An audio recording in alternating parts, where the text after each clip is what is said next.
Welcome to What's a Frequency, our weekly show on Siouxland Public Media. I'm Brett Hayworth. People today get into debates over what they consider to be the right approach to prime national and local issues. Sometimes those discussions are in person, other times they can be aired online. Sometimes people may be deeply versed on the subject at hand, other times they may not have the deepest grasp of the issue. And at times people may be unwitting that a source they heard wasn't factual, and they may share disinformation. A special club has been created by students at a Siouxland college to break down misinformation in mass media. I'm referencing the Disinformation and Media Analysis Club at Western Iowa Tech Community College in Sioux City. According to Club Information Quote, we want to bridge the gap between the two primary political parties by creating a space where people who prioritize fact and research over bias and information can meet and discuss issues. We want people to walk in and be ready to have their beliefs deconstructed. So this week I went to the latest weekly meeting of the Disinformation and Media Analysis Club to see how club members are faring this semester. Adding one more portion from the club's mission, I came to observe this, quote, safe space for discussion with others who are open to having their opinions and beliefs challenged based on critical thinking, fact, and reasoning, unquote. Some of the few people at the club meeting included President Asha Luce, who said there are typically 3 or 4 students taking part in those club meetings, while others use Zoom video technology to participate. I also spoke with club sponsor Steve Warnstadt. But we begin first with a snippet from the November 3rd meeting where Luch and another advisor, Kendra Hall, discussed some club preparations, while a second clip shares why they say not even the assassination of right-wing media icon Charlie Kirk should be off limits as a topic in the club. So now that we're done with planning all those events and everything, I think that I'm glad that you brought this, because the one thing that I wanted to do is compile a list of all of the fallacies and their definitions, which all of them is never going to happen, but as many as we can find.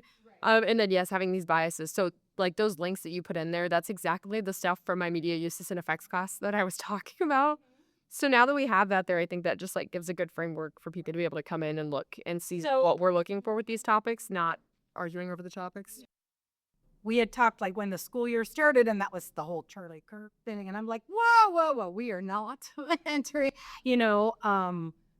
I think the reason why people attached to it is because we were talking about complicated things and people were curious. I want to get back to. I think with the Charlie Kirk thing, for me, the only reason I had said that we should probably be ready to talk about that club is, first of all, if there's anybody new, they're going to bring it up. But also there was a significant amount of disinformation about that, and I don't think that we should necessarily back down from things like that just because they're scary. So I do still think maybe at some point we should circle back to that, just especially with the murder versus assassination conversation.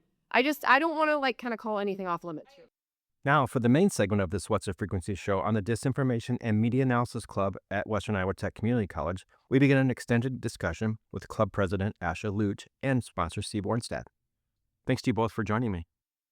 Yeah, so I was in Nate's Comp 2 class last semester, and the whole class was about writing a 15-page research paper. So we really drove into fallacies and biases and things like that, and it really made me look at the media and realize how prevalent these issues are within the media and how many people don't know how to identify where they're trying to be forced to think a certain way. So I thought it was important that we make a space where we can actually discuss those things. And who did you first discuss this with?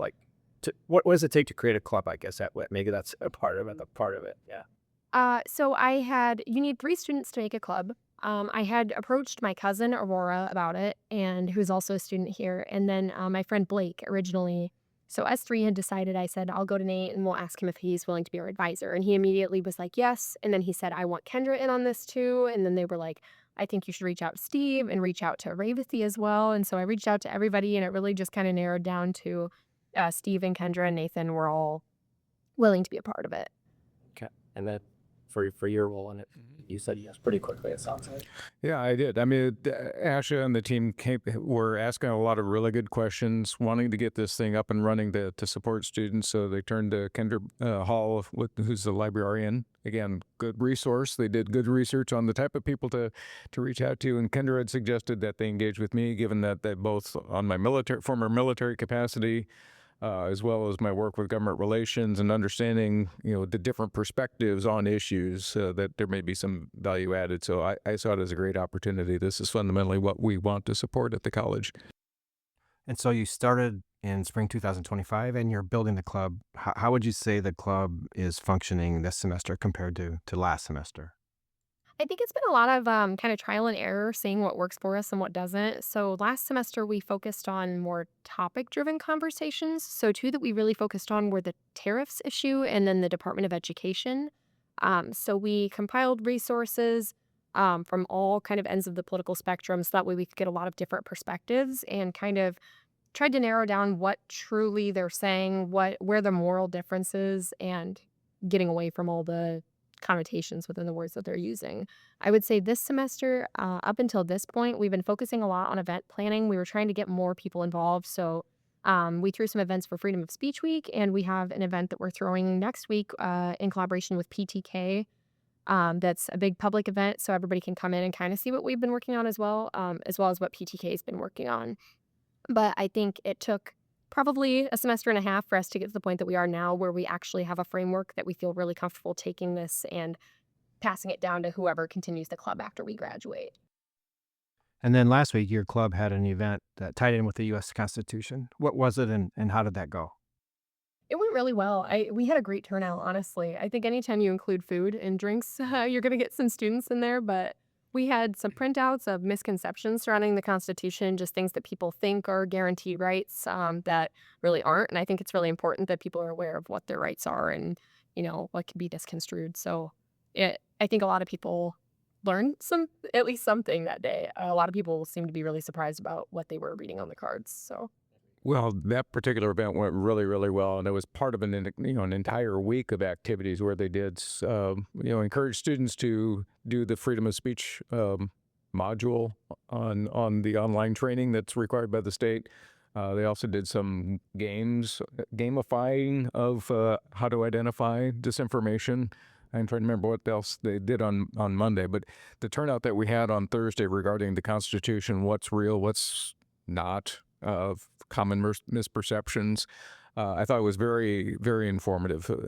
They included having a little quiz from the citizenship test available for students or adults, non-students, the faculty and staff to take a look at.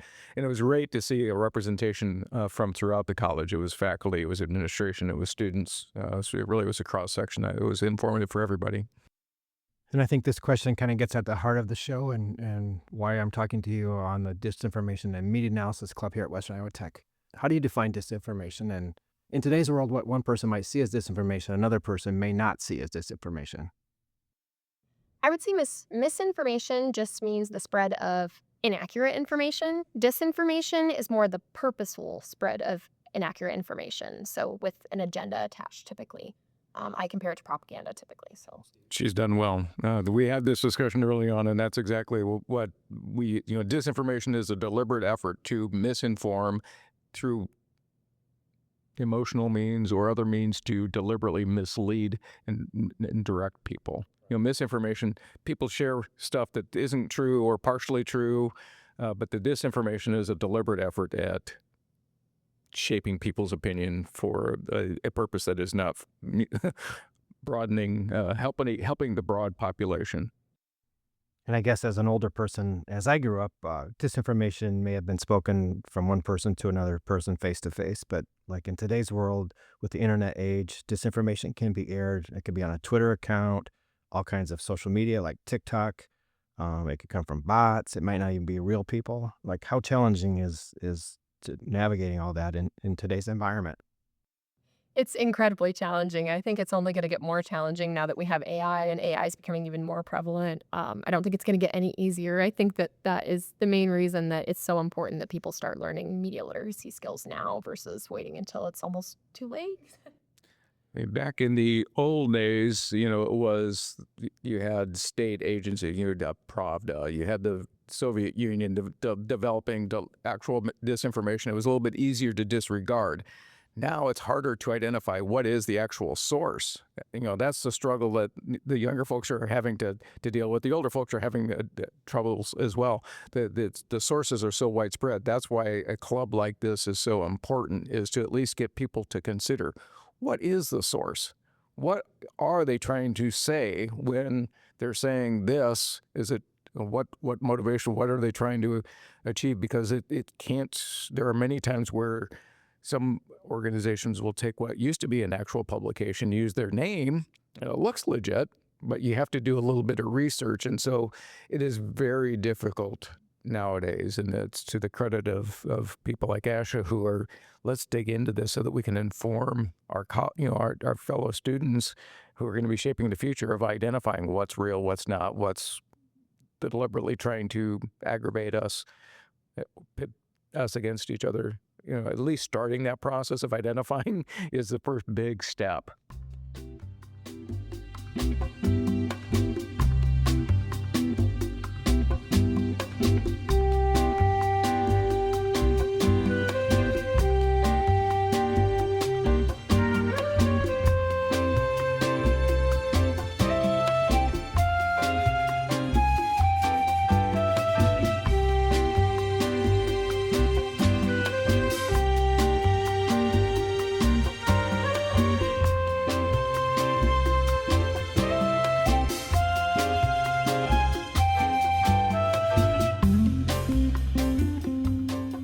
For this What's the Frequency show, I'm speaking after a November club meeting of the Disinformation and Media Analysis Club at Western Iowa Tech Community College in Sioux City, and I'm talking with club president Asha Luch and sponsor Steve Ornstedt.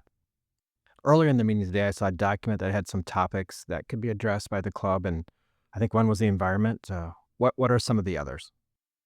Yeah, so we just kind of sat down probably like a week ago and discussed some topics that all of us individually are interested in. So I know someone had said climate change. I had said like private firefighting. We talked about like the disinformation surrounding Christmas as well. So what we're doing is kind of making a separate tab for each of those. And then the goal is to go in and just identify where disinformation can be spread within those topics. I think last semester we had focused more on, what's the right information, what's the wrong issue. I think now what we're kind of trying to take a step back from that and just have people identify tactics. So the tactics of disinformation within these topics. So we're not going to necessarily, people don't have to worry about coming in and us just discussing politics and arguing politics back and forth, because there is like a true, this is a disinformation tactic, or it's not. So that's more what we're trying to get to discussing. And then next, Asha Luch and Steve Ornstedt. Can you give examples of how statistics can be used in disinformation? Some people might give more weight to something, a fact or a statement if there's a stat that's involved. I took a stats class last semester, so I should be a little better at this. But I'm not going to word this so correctly, but I know that there's ways that you could use statistics like per a sample size population or for like a whole population, or you can do statistics based on per capita, or so there's different kind of frames of reference within statistics. So you also have to acknowledge what frame of reference that you're looking at these statistics through. You can't just take it for surface value, because most of the time you could have 10 different numbers if you're taking one statistic at surface value. Well, I was just going to say, when you're involved with public policy, one of the phrases that gets used is you can torture numbers to say anything, right? And you have dealt with political spin, and there's motivations to be selective about the numbers that you use. That's not necessarily disinformation, but it is designed to skew the perspective of people from one perspective. And so what we're trying to do is to at least analyze, okay, so where is that true, and how is the information that is being conveyed? Is it conveying the full truth? Are there different ways of taking a look at the same set of numbers that might tell a different story? It's not designed to necessarily go out and disprove everything, but to have people analyze and think through, why are they presenting this information in this way? If it were presented in a different way, would it tell a different story? Just to make people aware, because there is a book about how charts lie that's very useful, especially for people trying to analyze what is going on in the world today. I know in the club you like to address critical thinking. So if critical thinking is crucial to having a good discourse, I guess, by Americans, what are some key components of critical thinking? And then on the flip side, what are some things that people don't do that has them not thinking critically? I would say just from my personal experiences, like friends and family, I think that the examples of lacking the critical thinking would be watching one news source and taking all of your information, all of your opinions from that one news source. And I can't remember the bias that goes with that, but basically anything that you look up is going to confirm your information. You're not going to look at the other side of things. So I think the critical thinking part applies when So if I were going to look at a topic, I would take 5 different articles from 5 different news sources across the political spectrum and then try to narrow down what they're saying in common, what's very different, and kind of draw my own conclusions from there based on all of that information. I think that is more the critical thinking that we're trying to get people to do, because it's not so easy, it's not fast, and it's not simple. Yeah, I mean, no, I think, man, she said it as well as I could conceivably think. It's really taking a look at the sources, because sometimes, the sources are going to be sometimes motivated. And so just making sure that you're taking a look at other sources with a motivation from a different angle or 2 or 3, and then analyzing what's actually more accurate than the other. And Asha, do you have thoughts on a topic, like a national topic, an international topic, that it might be so fraught with difficulty that it would be hard to discuss here in the Disinformation and Media Analysis Club? I it's my personal opinion that there is nothing off limits. I think that if we have a framework and we know what to look for and how to look for it, as long as we're not getting our emotions or our personal opinions and biases involved, we should, with our framework, be able to approach every single topic. There shouldn't be anything that we can't. I think that opinion kind of, members of the club might have varying opinions on that, though.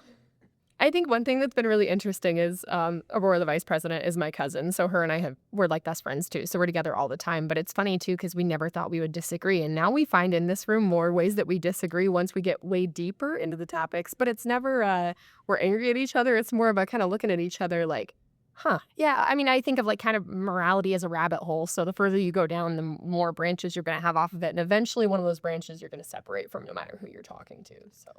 And one of the things that we're trying to achieve with this is respectful dialogue. To be listening and engaged and understanding that we're not going to agree on everything, and that to appreciate some of those. And so long as everyone is engaged respectfully in this dialogue, it's good, because we'll all learn something. This is an educational institution. We want to facilitate people thinking and identifying different ways of approaching problems.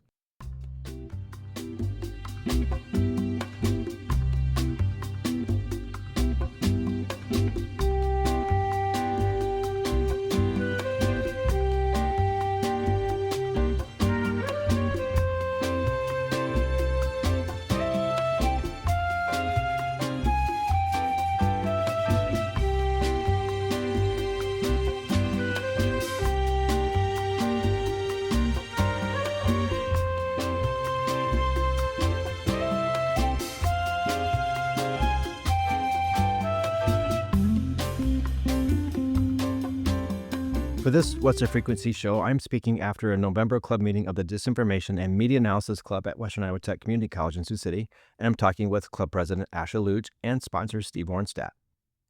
To get to my last few questions, as you sought to structure this club, was there another one that you sought at another college, or are there other such disinformation analysis clubs at other colleges? From what I've seen, I have not seen a lot of this type of club. I think we're kind of approaching something a little newer, which is why our structure looks very different from other clubs. That's why it's easier for us to have people involved over Zoom, people involved over a Google Doc, because it's not that you have to be in the room to be involved. And the topics are just, there's so many things that fall under this umbrella. Almost anything could fall under this umbrella. So I would say this club is really unique, especially at the college level, because I did some searching for similar clubs. There are some things that take place in the high school level that are part of a nationally organized thing, but in terms of a model for colleges, let alone community colleges, I've not been able to find anything really like this. It's not, unlike some of the other clubs, it's not designed around a particular area of specific interest, whether it's anime or nursing or police science. This is a broad topic, right? And so it's very different in that regard. And that's been part of the challenge of creating the right structure and so forth, is we're kind of doing this, as there's no model or template really to follow on. But I do know Asha and Aurora would like to take this to the four-year university that they're going to be attending. And so we're hoping to help them with that process, and we're appreciative of the fact that they're laying the groundwork for them to select people to carry on their work here. And this might be, again, a good example of critical thinking. What is a better answer? It's not necessarily getting the perfect answer. It's finding your way through and working through an issue. And then Club President Asha Lush and sponsor Steve Mornstadt. Before I let you go, is there anything I haven't asked you about the Disinformation Analysis Club or something that you want people to know about it? I guess it's not even necessarily pertaining to the club. It does. More, I just want people to know that they should ask more questions because I think a lot of this stemmed from me asking questions and figuring out what the right questions to ask were. I think that there's not really many problems that anybody can't solve as long as they ask the right questions. So that's mainly my takeaway. It's just great to see these young folks who are trying to come up with the solutions and identifying the issues, right? And I'm learning through this process. I wish I could give them, a lot of wisdom, but again, this is something entirely new that we're learning along with them. And it does give me some faith that we got good people coming up. It's great to help them through this process.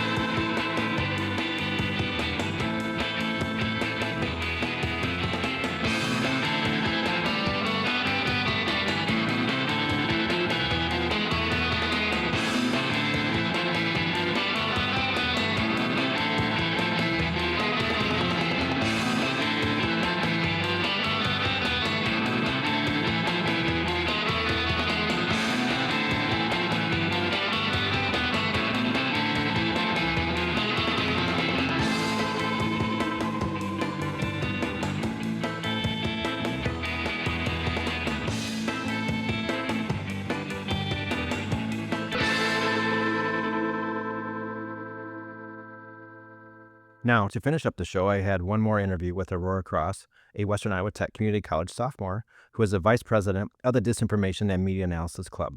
Hey, Aurora, how's your semester going and why are you taking part in this club? My semester is going well, thank you. Just busy.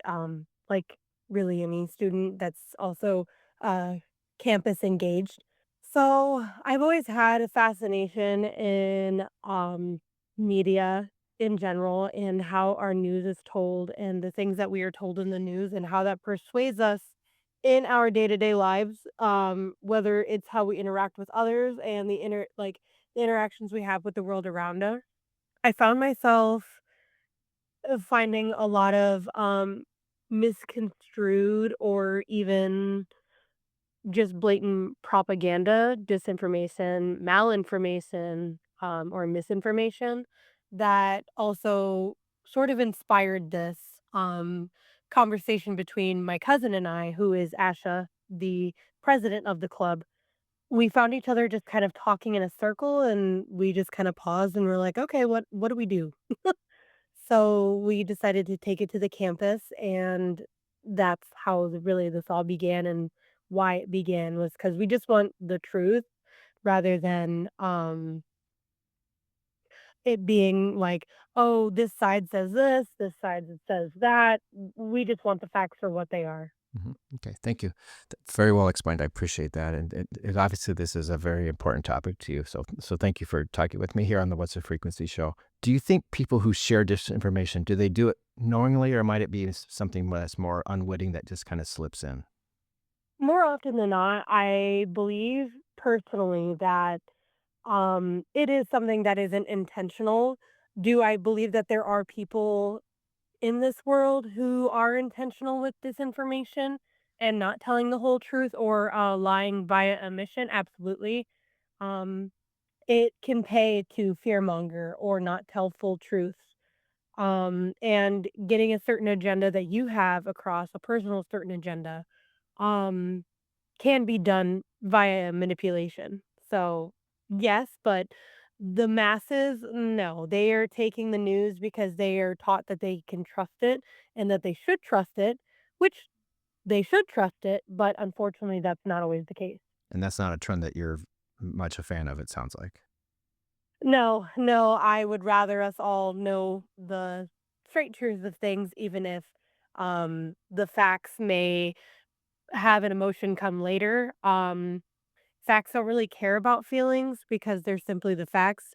It is what it is, and it is neither good nor evil. It just is, which is what's important about fact checking and making sure that your information is always correct.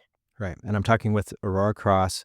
Thank you for discussing a little bit more about the Western Iowa Tech Community College's the Disinformation and Media Analysis Club. And I did pose this question to Asha, but what topics or subjects do you think most often get tied up in disinformation? I don't know if it's politics, health. Any thoughts on some topics that seem to be kind of rife with disinformation? Ah, um, well, it's kind of hard to say. I would say the ones that I prioritize the most are actually surrounding politics, whether that is local politics or it is the grander scale. Obviously, we've had a very interesting last few elections. We've had a lot of interesting things happen in this country, but we've also had interesting things happen internationally. So this goes on a grand scale of international relations, disinformation, which is why we actually will have an event next week with someone that's actually in NATO who works in the Ukraine, who actively works to fight disinformation. She has a speech that she has so kindly recorded for us. So international politics all the way down to local politics, and then healthcare and health in general. Often you can see on Facebook or social media people having some sort of gimmick supplement or something that is given to be a cure all. And more often than not, it's a snake oil, or there are people who are not licensed professionals or physicians who are giving medical advice, which is which which isn't entirely legal to do in the first place. But yeah, I do believe that those two things are the largest that I tend to watch and try to point out, like, nope, that's not entirely true. Like, here's studies that we can actively find. Here's academic research and papers that we can actively find that literally dismantles everything that you're saying. Okay, thank you. And again, the voice you're hearing is Aurora Cross. She's a Western Iowa Tech Community College. You're a sophomore, right, Aurora?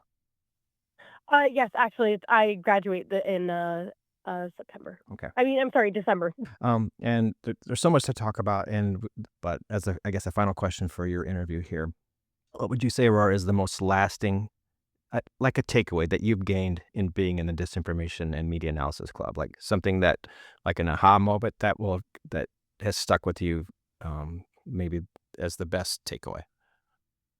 There is a sense of community within this club. It doesn't matter who you are, what background you come from, how educated you are in media, politics, really anything. It doesn't really matter. We all know something and we're all curious by nature, which is something that I have so much pride in and I'm very proud of within not only myself, but within others that we can come together regardless of background, regardless of upbringing, what we may know or not know or need to learn and more importantly unlearn. This club does that and we are very community driven and inclusive. No matter what side of the quote unquote aisle you are on, you have a space within this club and that is something that I hold near and dear to my heart. Thank you, Aurora Cross. I very much appreciate talking with you here for this What's the Frequency. Of course. That will be a wrap for this edition of What's the Frequency. Thanks to my guests associated with the Disinformation and Media Analysis Club at Western Iowa Tech Community College, with students Asha Luch, Leslie Ruiz, and Aurora Cross, plus club sponsors Kendra Hall and Steve Warnstadt. As we move deeper into a second year for the show, thanks for being a part of our station as we work every day to tell the stories about Siouxland that inform, entertain, and expand the mind. Thanks for listening, and please join us again next week. What's the Frequency airs on Fridays at 10 a.m. and again on Sundays at 2 p.m. Make sure you also check out a few of our Siouxland Public Media music shows that air at 10 p.m., as we have Hip Hop Chronicles on Thursdays, Mixtape Dance Parties on Fridays, and 10 o'clock Blues on Saturdays with Stumpy Steve Smith. For Siouxland Public Media, I'm Brett Hayworth.